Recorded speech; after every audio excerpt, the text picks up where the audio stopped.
Konnichiwa. Hier aus Tokio. Gestern sind wir den ganzen Tag unterwegs gewesen, fast 24 Stunden Reise gefühlt. Wir sind wieder unterwegs und das quer durch Japan. Wir freuen uns wirklich, euch hier mitnehmen zu dürfen. Wir beginnen mit Tokio, Osaka, Okinawa, Kyoto. Alle berühmten Städte werden wir bereisen. Nehmt euch dabei mit.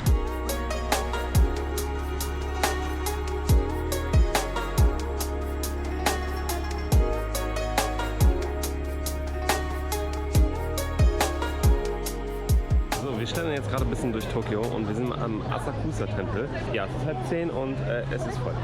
Also ich glaube, Tokio grundsätzlich oder beziehungsweise Japan in dieser Zeit, wir sind gerade nämlich in der Kirschblütenzeit unterwegs. Wie soll ich sagen, einfach voll, oder? Ja.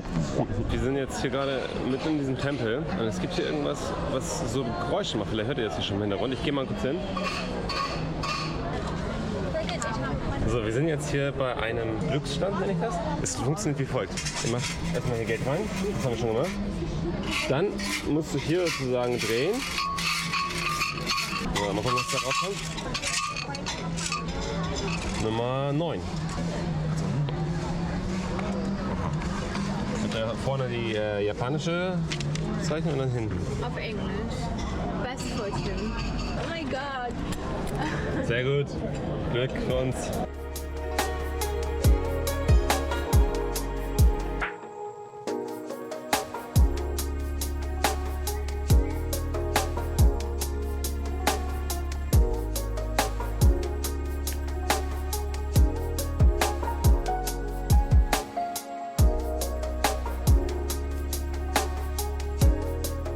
Warum sind wir in Japan? Ja, wegen den Kirschblüten. Ich habe gerade eine Aufnahme gesehen. Da hat man eine geile Perspektive gefunden. Ne? Und dann kommen sie alle von hinten und sagen, oh, das sieht ja gut aus. Ich muss das jetzt auch machen und drängeln sich dann vor.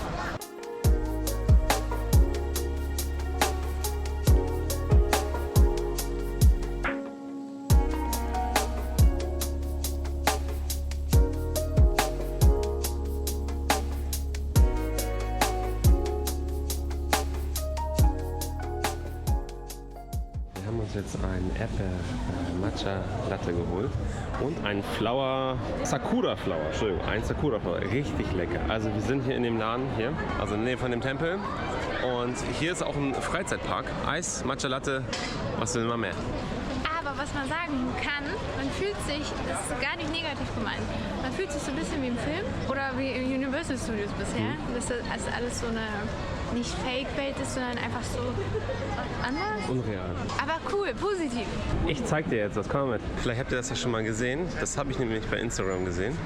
Kapsel Toy Store, kennt ihr das?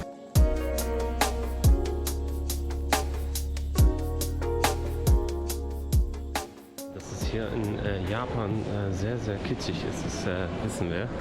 Aber ich glaube, das geht noch extremer als dieser Toy Store. Probieren geht über Studieren, nicht wahr?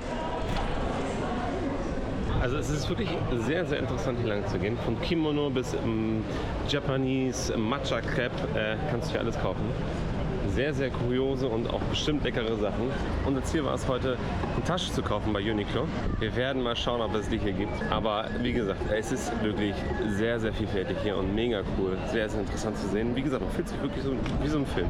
Tatsächlich ist hier auch Uniqlo, Gott sei Dank, denn ich habe tatsächlich meine Tasche vergessen oder irgendeine Handtasche mitzunehmen. Überall sind die Türen geschlossen, ich weiß nicht, wo wir reinkommen. Und sicherlich gibt es hier irgendeine Tasche, Hauptsache kann da die eine oder andere Kamera reintun oder Handy oder was weiß ich. Ne? Ja. Dann bist du nicht immer die ganze Zeit genervt, dass ich an deinen tollen Rucksack will. So, Tasche gefunden? Ja, ist nicht die schönste, aber das war das erste, was wir direkt gesehen haben. Aber passt zur Jacke, also es fällt nicht so auf, das ist wichtig.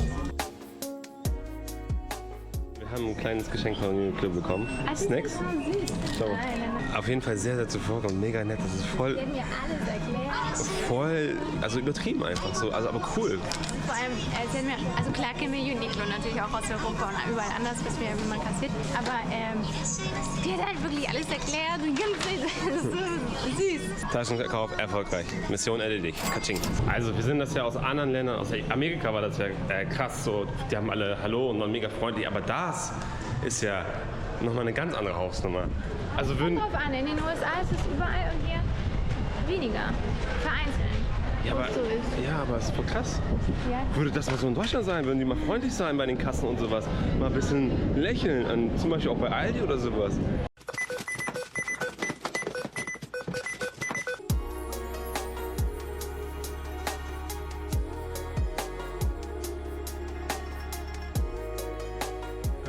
jederzeit aus dem 7-Eleven holen. Sehr viele unterschiedliche Sachen, auch wenn ihr irgendwie Suppen essen wollt oder ähnliches. Brot, Toast, mega cool. Aber eins dürft ihr nicht vergessen, man darf in der Öffentlichkeit eigentlich nicht so essen. Deswegen, also so an der Seite oder sowas ist das noch, sage ich mal, erlaubt. Aber so jetzt durch die Straßen zu gehen und zu essen ist hier halt respektlos und deswegen macht man das. So, neben Katzencafés gibt es natürlich auch Hundecafés. Und so sieht das Ganze aus. Hier könnt ihr euch vorher anschauen, welche Hunde es gibt. Für jede 10 Minuten 250, 635 Yen sozusagen. Also es sind, ihr müsst euch vorstellen, 100 Yen sind ungefähr 60 Cent. Also 1000 Yen sind dann 6 Euro ungefähr, müsst ihr das vorstellen. Das heißt, unter 6 Euro zahlt ihr für 10 Minuten.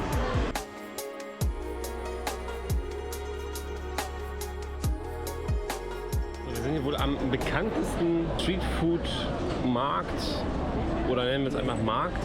Also gibt es sehr viele unterschiedliche Dinge, Souvenirs, Streetfood, Karten sehe ich hier jetzt gerade, alles unterschiedliche Läden. Hier ein ganz besonderer Laden, der ist hier, das hast du auch schon gesehen, ne? Das ist nicht cool.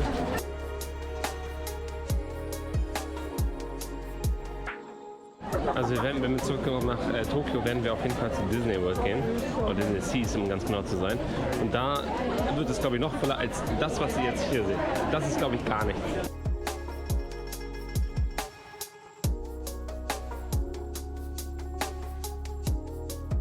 Und falls ihr mal in Japan ein bisschen mehr einkauft, dann findet ihr Koffer auch zum Beispiel fürs einfache Reisen oder einfach nur was wegzupacken. Super, super günstig. Super günstig. Also das sind knapp 24 Euro. Ja, nicht mal. Noch nicht mal.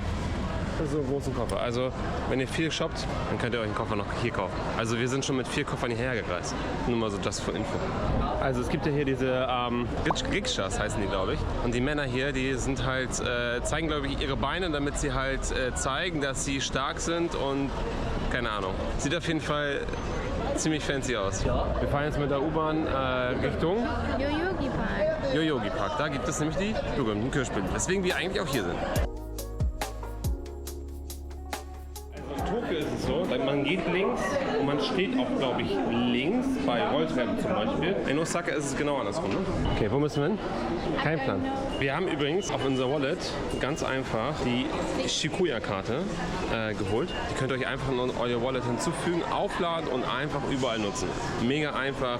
Sowas müsste man in Deutschland einführen bei der Deutschen Bahn. Kopiert euch mal was Deutsche Bahn. Kopiert euch da mal was. Ah, wir sind korrekt. Ja, wir sind korrekt? Ja.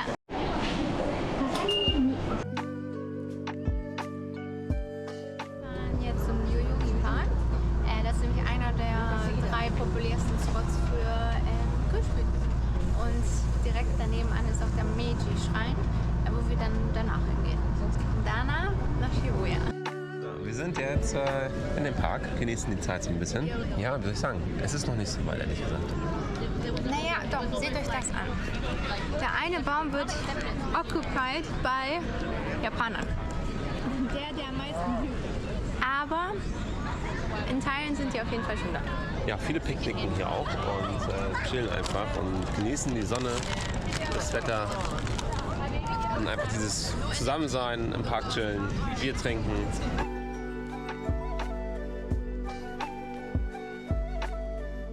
So, wir gehen jetzt zum Meiji-Schrein, der ist ungefähr, ich zeige euch das mal. Also wir sind jetzt gerade hier und wir müssen hier. Ich weiß nicht, ob wir hier lang gehen können und dann dahin. Das wissen wir jetzt noch nicht. Das finden wir jetzt raus. Falls ihr den Park mal in 360 Grad sehen wollt, dann haben wir eine 8K-Aufnahme, die ihr euch gerne anschauen könnt. In 360 Grad. Also einfach mal anschauen. Wir sind hier jetzt an einem eigentlich coolen Ort, denn hier sind so ganz viele unterschiedliche Symbole. Schaut mal, du auch. Wir gehen zum Schrein in Shibuya. Menji-Tempel, glaube ich. Wir sind jetzt hier beim Schrein. Hier sind solche Tafeln, die du kaufen kannst. Das ist eine Gebets-, irgendwas, Dankbarkeitstafeln. Und hier hinter uns, da, ist sozusagen dieser Schrein. Da darf man leider keine Fotos machen, nähern dürfen wir nicht. Also da kannst du näher, aber dann wirst du auch von der Treppe verjagt. Das hier ist im Prinzip ein Riesenplatz, wo alle Leute sich dann treffen. beten auf der einen Seite und hier sich ein bisschen aufhalten können. Aufnahmen da hinten sind echt nicht möglich, also du wirst dann einfach verjagt. Aber lieb, nicht so, er schreit nicht, sondern er stellt sich einfach vor dich und sagt, du sollst gehen. Halt ein Gebetstempel, du sollst zweimal nach dich beugen, zweimal klatschen und zweimal nochmal beugen. Und dann hast du deinen Soll erwiesen. So, das war jetzt der Park mit dem Tempel. Wir gehen jetzt Richtung Shibuya, also zu dem berühmten Zebrastreifen gehen wir und nebenbei noch so ein bisschen shoppen, gucken, was es gibt und was essen. Aber was man sagen kann, die Parks hier sind mega gepflegt. Also richtig schön gemacht und die Leute haben Respekt dafür. Das ist halt krass zu sehen, wie einfach kein Müll oder anderes Zeug hier irgendwie liegt. Die haben einfach Respekt vor der Natur, vor dem, was die haben. Krass zu sehen. Da kennen wir andere Parks, die nicht so gepflegt sind. Aber schaut mal selbst, einfach nur das hier.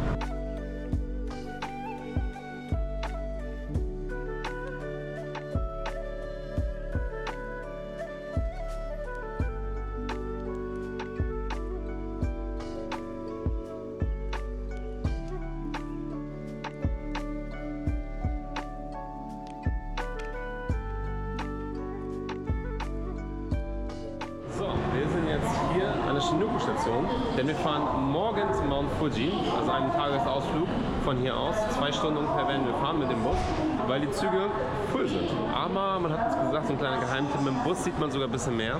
Man entdeckt links und rechts so ein bisschen mehr von der Landschaft, als man ganz schnell Zug fährt. Also wir sind gespannt. Morgen haben wir die Tickets 6:45 Uhr, morgen geht's los und dann abends wieder zurück. So, wir sind jetzt an der U-Bahn-Station. Shibuya. Shinjuku, Entschuldigung. Und wollen nach Shibuya fahren. Aber es ist hier ein Unfall passiert. Jemand wurde vor die U-Bahn gestoßen oder S-Bahn gestoßen und wir haben ihn noch lebend gesehen. Aber naja, wir wissen halt nicht, ob er überlebt. Aber sowas kann hier passieren. Deswegen,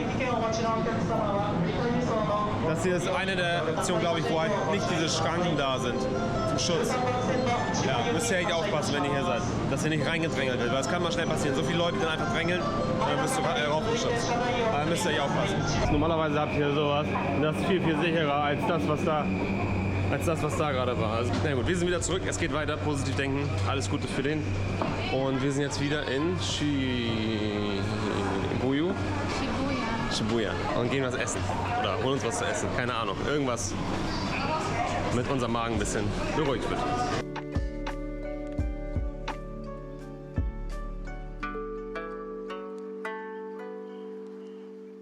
Ich weiß jetzt nicht, wer auf die Idee gekommen ist, aber nach einem kleinen Snack gehen wir jetzt in einen Schweinchencafé. Ja, aber es ist so begehrt, dass man reservieren muss. Das haben wir nicht getan, weil wir nicht wussten, weil wir hier in der Gegend einfach sehen. Oh, man hört sie.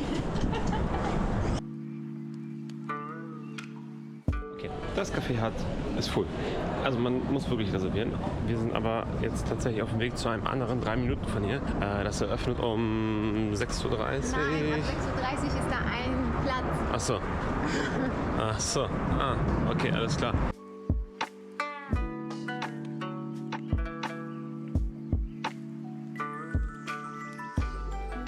Also wenn ihr da rein wollt, dann müsst ihr tatsächlich vorreservieren. Also wir hatten keine Chance, jetzt irgendwie einen Platz zu bekommen. 20 Euro kostet es hier für 25 Minuten. Ja, ist ganz süß. Wir haben jetzt einen kleinen Foodspot gefunden. Erdbeer mit Pancakes. Soll sehr, sehr beliebt sein. Wir schauen mal nach, ob das schmeckt. So, es war lecker, aber lohnt sich. Das war jetzt Takeshita Street. Takeshita. Takeshita. Egal. Auf jeden Fall. Hier sind ganz viele Geschäfte auch noch. Und gehen jetzt shoppen.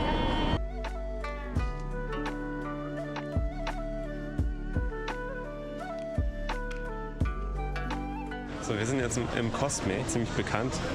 Und hier gibt es alles, was Beauty betrifft. Also alles, was das Herz begehrt der Frau. Die kennt ihr bestimmt auch, aber die sind super schwer.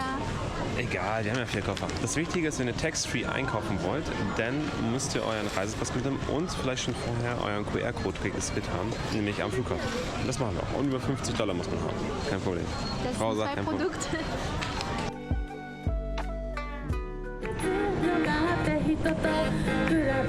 Wir shoppen ein bisschen und wir sind gerade auf dem Weg, beziehungsweise wir haben jetzt gerade tatsächlich die Kreuzung gefunden, der Kreuzungen in Tokio.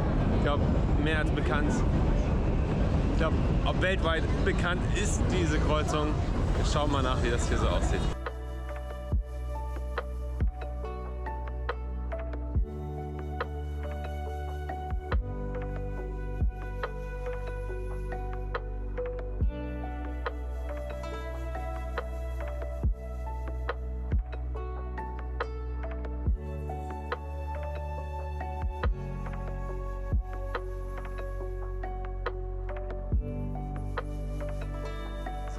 jetzt noch einen kleinen Abstecher in ein Restaurant gemacht, wo die Einheimischen essen.